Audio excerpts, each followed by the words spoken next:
The Middle East just witnessed one of the most tense military confrontations in recent months, and what happened could change everything.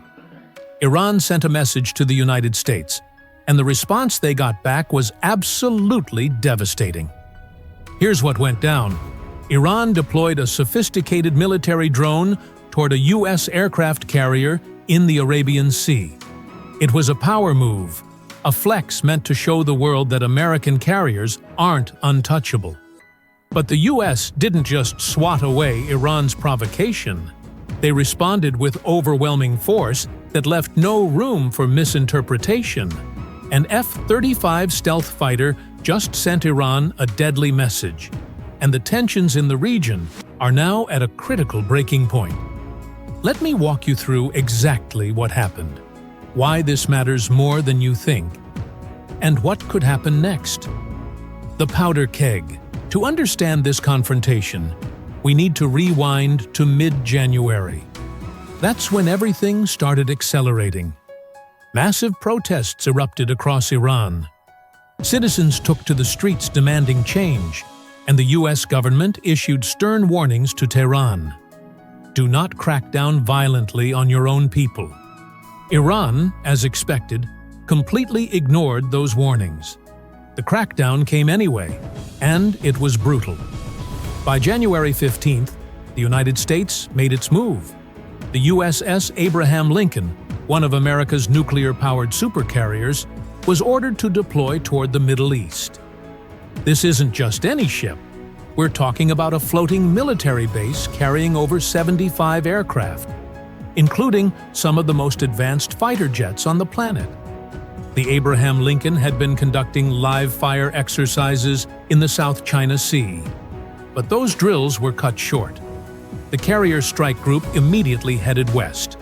Destination: the Arabian Sea, right on Iran's doorstep. Now, imagine you're Iran's leadership. You're watching one of the most powerful weapon systems ever created, steaming directly toward your territorial waters. You've just violently suppressed protests despite American warnings. The pressure is mounting. What do? Iran decided to send a message of their own. On February 3rd, with the USS Abraham Lincoln positioned approximately 500 miles from Iran's southern coast in the Arabian Sea, Iran launched a drone. Not a civilian observation drone, a military-grade strike platform capable of carrying serious firepower. And here's where things get interesting. The drone incident. According to U.S. Central Command, an Iranian drone aggressively approached the USS Abraham Lincoln. The drone's intent was unclear. Was it on a reconnaissance mission? Was it planning to strike? We don't know for certain, but one thing was crystal clear. It had to be dealt with immediately. Now, there's some confusion about exactly what type of drone Iran deployed. According to Reuters, it was a Shahed 139, one of Iran's most modern long-range strike drones. Not much is publicly known about this model, but it's believed to be an upgraded version of the Shahed 129, which has a range of about 1,240 miles and can stay airborne for 24 hours. The Shahed 139 presumably flies further, stays up longer, and carries a larger warhead. It reportedly only entered service in 2024, so this would be one of Iran's newest platforms. However, other sources claim it was actually the older Shahed 129. Iranian state media outlet Tasnim News even had the audacity to claim there was nothing suspicious about the mission. According to them, the Shahed 129 was conducting its usual and legal mission in open waters, conducting reconnaissance, surveillance, and taking pictures. Right, because every country routinely sends military drones 500 miles from their coast to buzz foreign aircraft carriers. Totally normal behavior. If it was indeed a Shahed 129, this drone could have been on a strike mission. It has hardpoints that allow it to carry 4 munitions with a combined payload of about 880 pounds. That's significant firepower. The U.S. military couldn't take any chances. As the Iranian drone closed in on the carrier, it was being tracked the entire way. Warnings were transmitted. They weren't acknowledged. The drone kept coming. So the United States decided to respond. Not with a defensive drone interceptor, not with electronic warfare, but with one of the most lethal aerial weapons platforms ever created. An F-35C Joint Strike Fighter, the F-35 Response. Let me paint you a picture of what happened next. An F-35C launched from the deck of the USS Abraham Lincoln. This isn't just any fighter jet. The F-35C is the carrier variant of the Joint Strike Fighter, designed specifically for stealth strikes and air superiority in the most contested environments on Earth. This aircraft has a top speed of Mach 1.6, that's over 1,200 miles per hour. It's equipped with the most advanced radar and sensor systems ever fitted to a fighter. It can see threats before they see it, engage targets from beyond visual range, and disappear from enemy radar like a ghost. Iran's drone, by comparison, was a sitting duck. The F-35C intercepted the Shahed and destroyed it instantly. The mismatch was absurd. This was like bringing a Formula One race car to a bicycle race. Captain Tim Hawkins, spokesperson for U.S. Central Command, confirmed what happened. An F-35C fighter jet from USS Abraham Lincoln shot down the Iranian drone in self-defense and to protect the aircraft carrier and personnel on board. No American service members were harmed and no U.S. equipment was damaged. Now, here's what makes this fascinating from a strategic perspective. We don't know exactly what weapon the F-35C used to destroy the drone. The fighter has several options.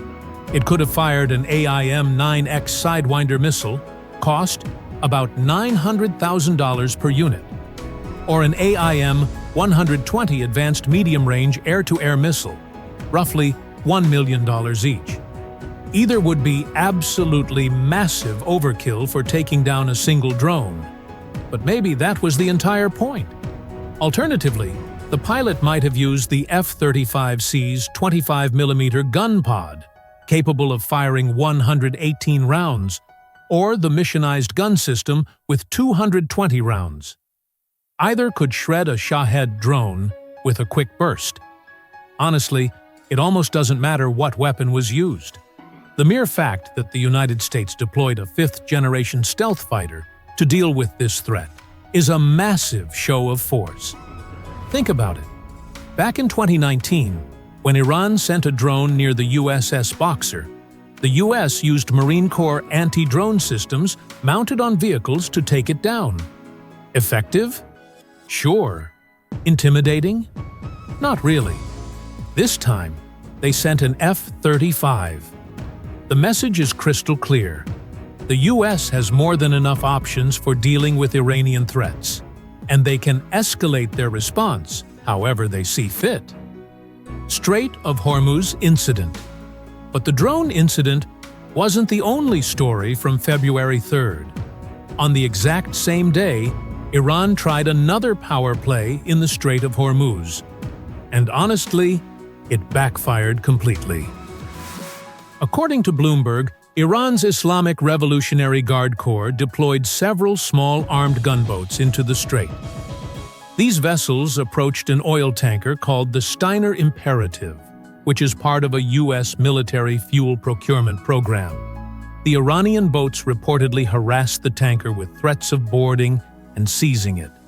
Their crews were armed, their intentions were hostile, and they were prepared to escalate. That didn't go well for them. The United States immediately deployed a guided missile destroyer to the location. We're talking about an Arleigh Burke-class destroyer, one of the most heavily armed surface combatants on the planet. These ships carry everything from Tomahawk cruise missiles to advanced radar systems to 30mm close-in weapon systems designed to shred exactly these kinds of threats. The Iranian gunboats, equipped with 50 caliber machine guns and small reconnaissance drones, took one look at what was heading their way and quickly backed off.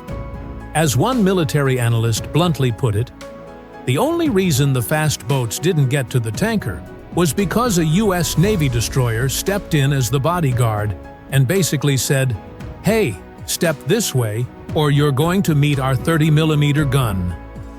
There would only be one winner in that fight. Iran, once again, claimed they were just monitoring territorial waters and that the tanker failed to provide proper legal documents for transit. Unlikely. What's far more likely is that Iran was sending yet another message. They could turn the Strait of Hormuz into a choke point any time they want. And that's not an empty threat. The Strait of Hormuz is one of the most critical maritime passages on Earth. About 20 million barrels of oil pass through it every single day. That's roughly 20% of global petroleum consumption. At its narrowest point, the strait is entirely within Iran and Oman's territorial waters. Iran could potentially block it using submarines, fast attack boats, and mines. Whether they would actually do that depends on how worried they are about the inevitable American response. What happens next?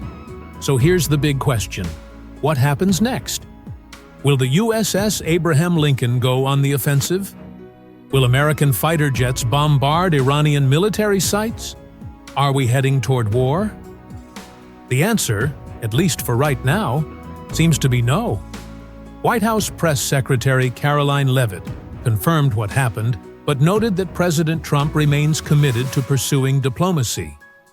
His special envoy, Steve Witkoff, is still scheduled to meet with Iranian delegates on February 7th. However, Leavitt did add that Trump is leaving all options on the table, including military force. The Iranians know that better than anyone. Iran also seems wary about these talks collapsing. The discussion was originally supposed to happen in Turkey, but Iran demanded it take place in Oman without the presence of mediating Arab states. The U.S. initially rejected this, but a last-ditch diplomatic effort convinced the White House to change course. These talks are absolutely essential because they'll cover Iran's nuclear program, the elephant in the room that nobody wants to address, but everyone knows is there. What we saw on February 3rd might have been warning shots from both sides, but make no mistake, America's shots were much, much stronger. Iran has a problem it hasn't solved yet. Trump warned that the U.S. would take action if Iran cracked down on protests to the point of executing citizens. But Iran's regime didn't heed that warning. According to Amnesty International, thousands of protesters have been arrested, with serious concerns about torture and assault in captivity. There are claims that at least 30,000 people died during the protests, with bodies disappearing and mass graves being used. Will this come up during nuclear talks? Possibly. Though it seems the U.S. is more concerned about getting a deal done than following through on past threats regarding human rights. Iran's supreme leader, Khamenei, warned just 2 days before these incidents that any attack would spark a regional war. The Americans should know that if they start a war, this time it will be a regional war, he said. Both sides are now engaged in the most dangerous kind of negotiation, using very real weapons to get what they want at the bargaining table. Conclusion: Iran knows the U.S. can hit hard. They've seen it up close now. Testing boundaries is one thing, but if those talks go south on February 7th, what happened on February 3rd might be remembered as the warning shots before something much, much bigger. Thanks for watching Verity Grid. Hit that subscribe button and drop a comment below. Do you think these incidents will lead to war, or will diplomacy prevail? Let me know what you think. I'll see you in the next one.